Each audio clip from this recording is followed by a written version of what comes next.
So, welcome to another episode of Dating After a Toxic Relationship. I almost forgot the name of it again. Oh my gosh. So, on today's episode, I kind of wanted to talk about being alone and what that's like after you get out of any relationship, whether it's toxic or not, and like the fears kind of behind that whole thing. But first, I want to talk about something a little bit different. Over the past like few months or so, I've been feeling like a little bit defeated, more and more defeated, because the more I put out about recovering from a toxic relationship, the more everyone around me just throws on conversation about the toxic person and not so much about recovering from the toxic person.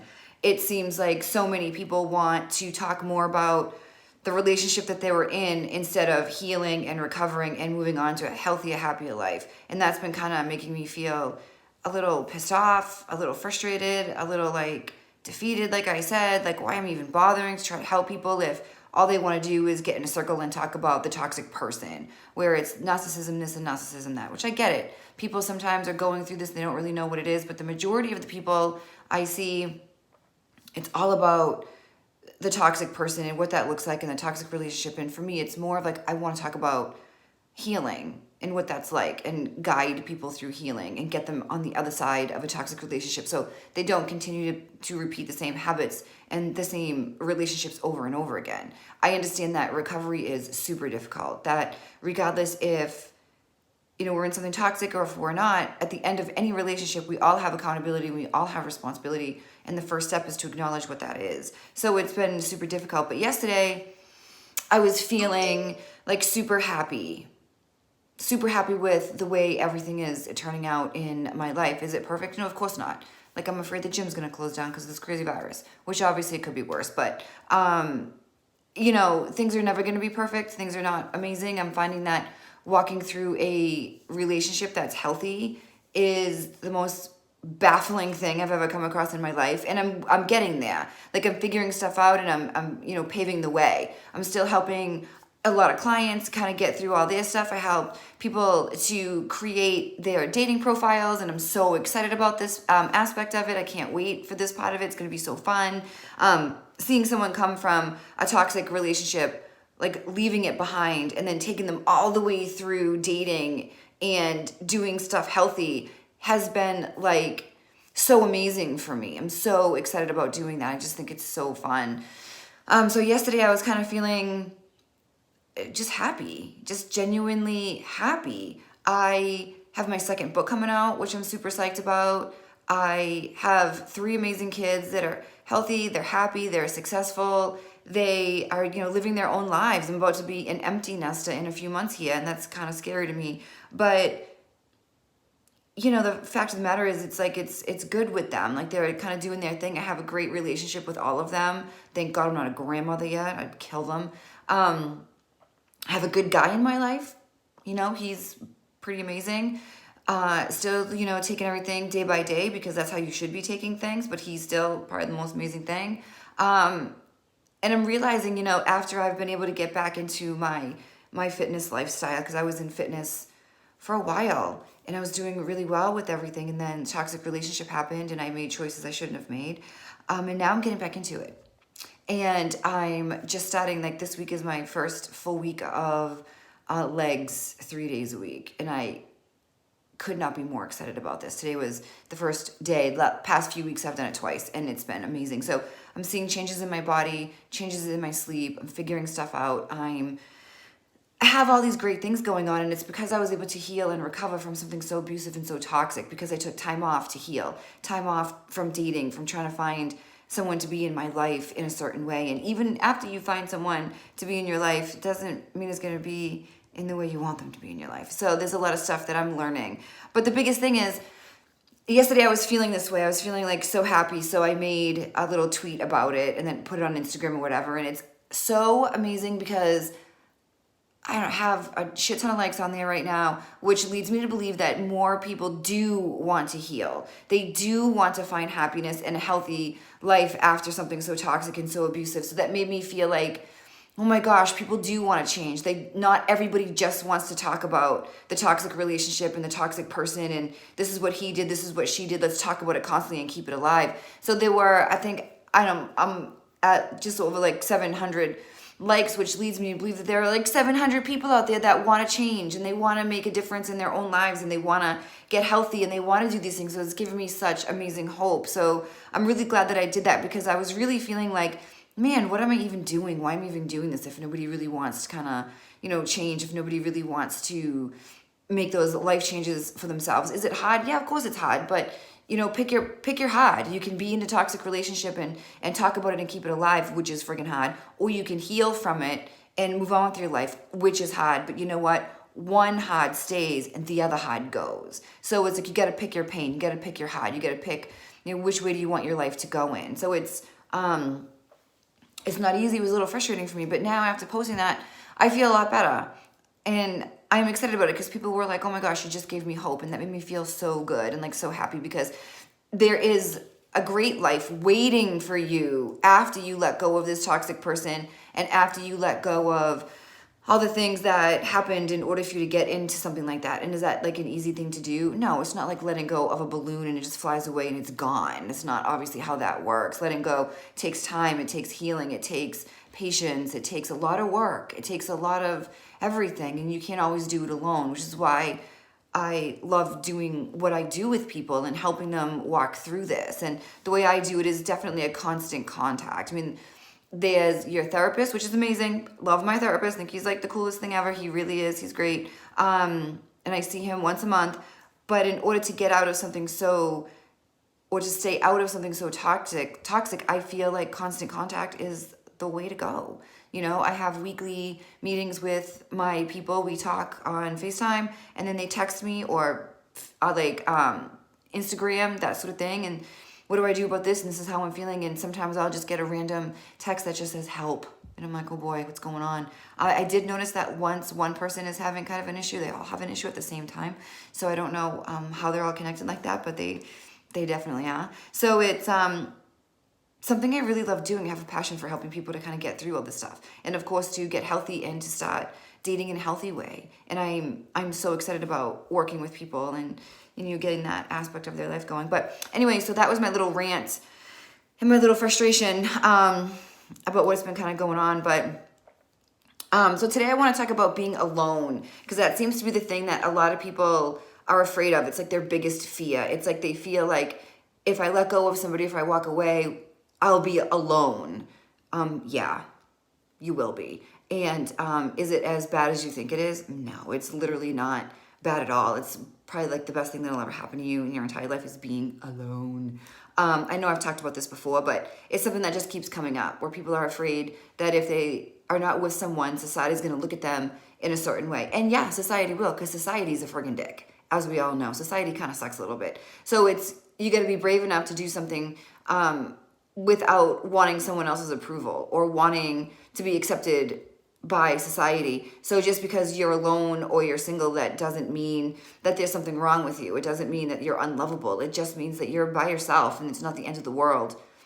I know the big things that scare people with holidays, significant days in their lives, whether it's their own birthday or their best friend's wedding or a baby shower or, I don't know, something like that, where they want like somebody to be with them. They want like a date. So let's, not even like Christmas and Thanksgiving and Valentine's Day and New Year's Eve. Those are all days where people just get like super desperate and they start looking for anyone they can like be with because they don't want to be alone. It just makes them feel like they're less of a person. But for me, I was alone for about 5 years. I dated in and out, which you can read about all those amazing dates in my second book. It's coming out. So my favorite Christmas was the Christmas I spent alone. My kids were with their dad.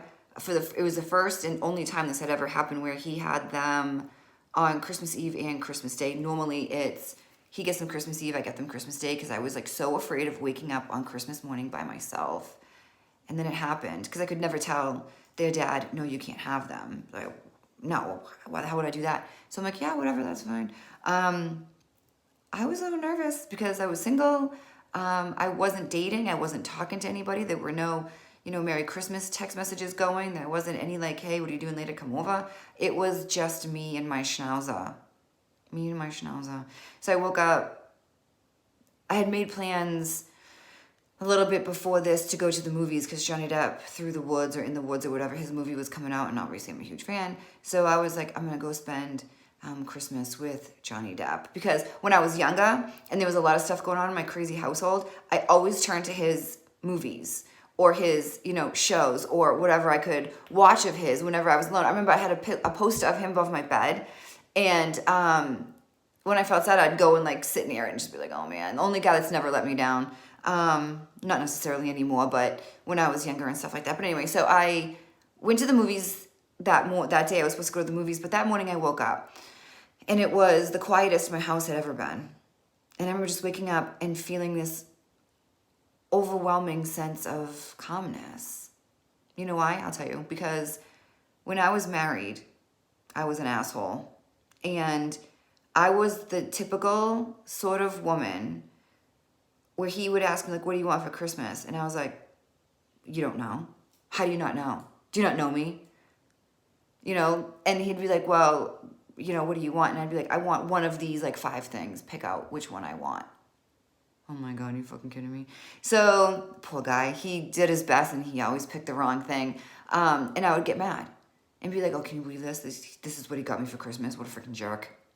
So I was so busy being pissed at him, kind of setting him up for failure a little bit there, being pissed at him, kind of being passive aggressive all day, just consumed my whole day because I was so mad that he couldn't read my mind. I was so mad that he didn't just know me. So I would be kind of pissed off. And then when I was in my toxic relationship, as we all know, toxic relationships, how those go. So this was the first Christmas I had where I wasn't being an ass and bullying someone, where I wasn't being bullied by an ass. It was just me, and it was refreshing. I didn't have to be anywhere. I didn't have to please anyone. I didn't have to do any of those different things.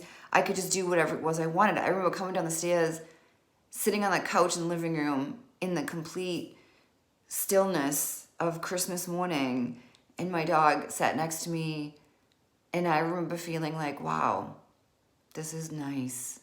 This is really nice.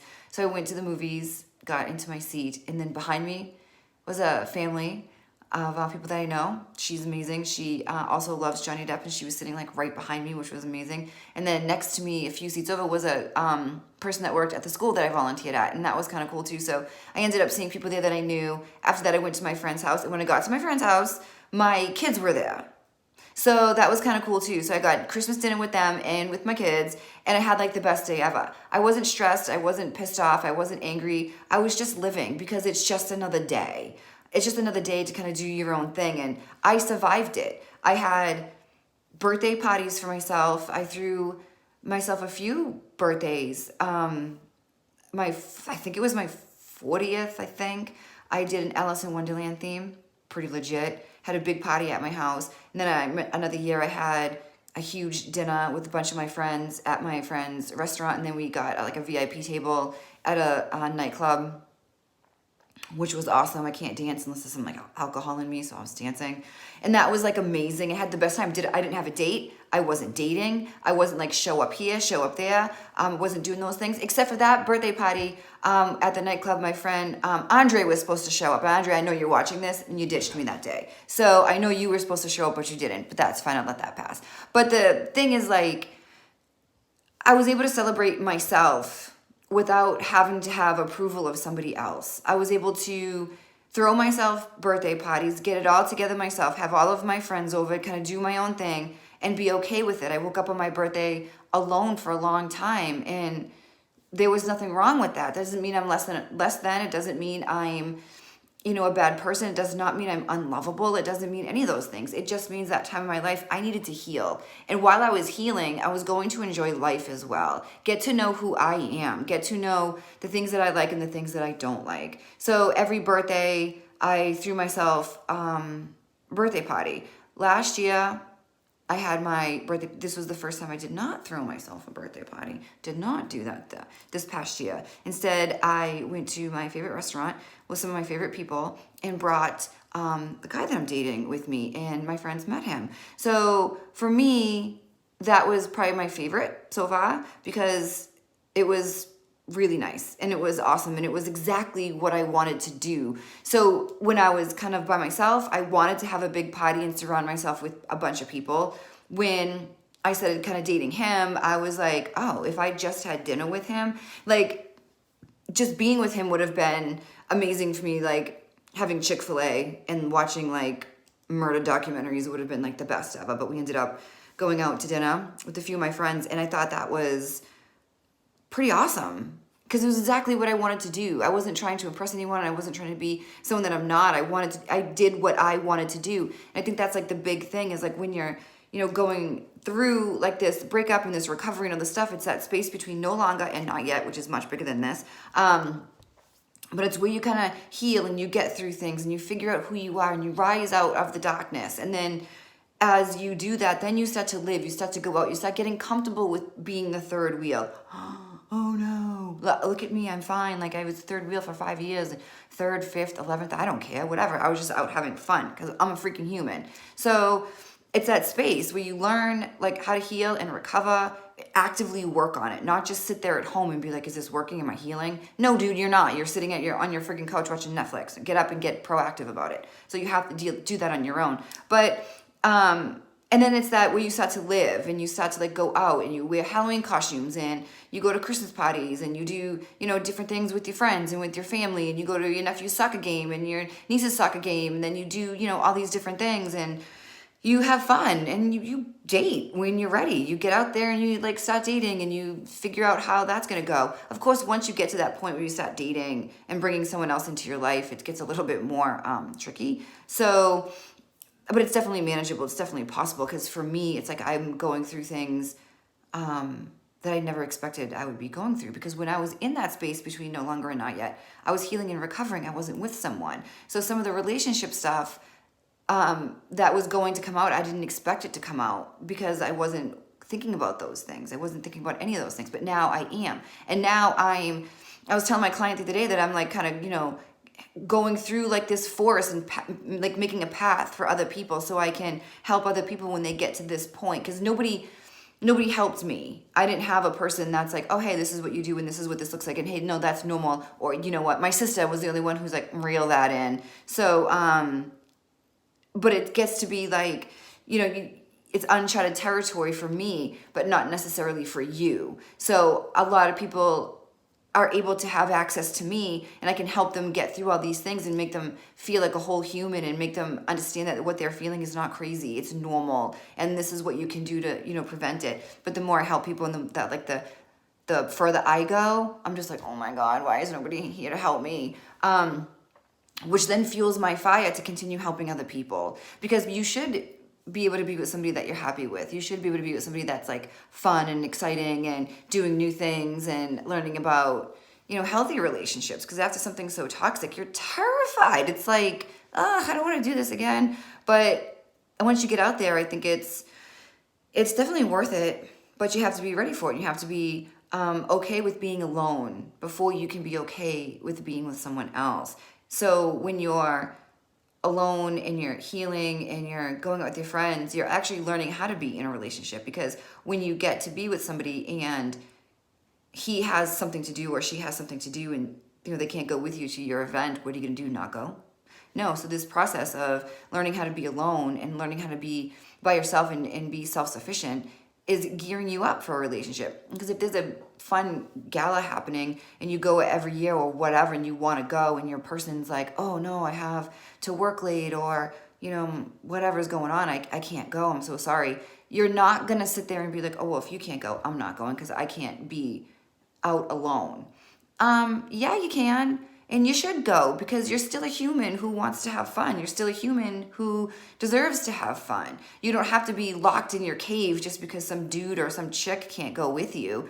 Go on your own. And if your person is like, no, you can't go on your own, that's not the right person for you. Because there are going to be times where you can't do stuff and he or her is going to be like, I'm still going. What are you going to do? Get pissed off that they're still going to live their life? No, of course not, because you're going to be secure with yourself and you're going to be like, yeah, dude, have fun. I can't go. So it's super important to understand that being alone doesn't mean there's something wrong with you. It's okay. In that first like few months of being by yourself, you're kind of like, what am I missing? What's going on? Because after a toxic relationship ends and everything around is calm and the fog starts to lift, you realize how much time you actually spent, whether physically or mentally, on this person that was like bringing you down. And now you have all this free time.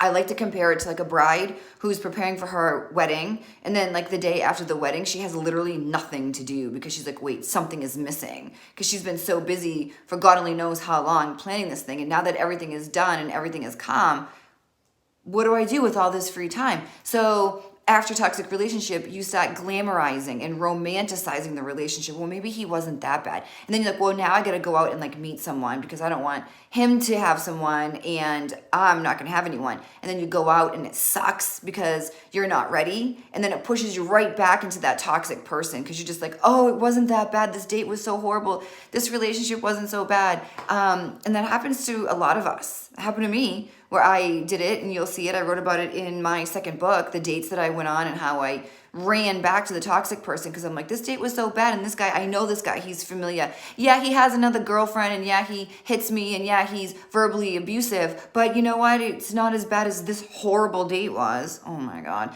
So that's what happens, and that's why a lot of us tend to go back to stuff like that because we try to date too soon instead of healing and recovering, because we compare like where we are with like where they are, but they're moved on with somebody else because they're toxic assholes who planned something before they left, and you are not. You just were the victim of this. So now that you start to recognize these things, healing isn't so bad. It's like, okay, I need to heal because I don't want to feel like this anymore. What's left for me to do? So healing is like you hit rock bottom, and that's when you're like, I need to heal.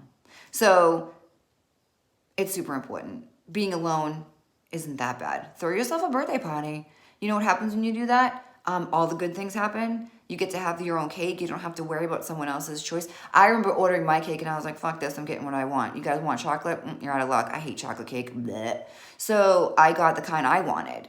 And I didn't have to worry about what somebody else wanted. And I got the food I wanted. And I got to pick the theme I wanted. And I got to pick the clothes that I wanted. I got to pick the nightclub that I went to or the restaurant that I wanted to eat at. And it's tough in the beginning because you're not used to making these decisions. You're so used to making decisions based on someone else or how someone else is going to react that when you start making these decisions, you're like, oh my God, what planet is this? But then you get used to it. And it's probably the most amazing thing. And then when I met the person that I'm dating, I remember being like, oh yeah, he's not going to stay because, you know, that's just what dating is. You don't get attached too soon. And then when I saw that he might stay, I was like, oh no.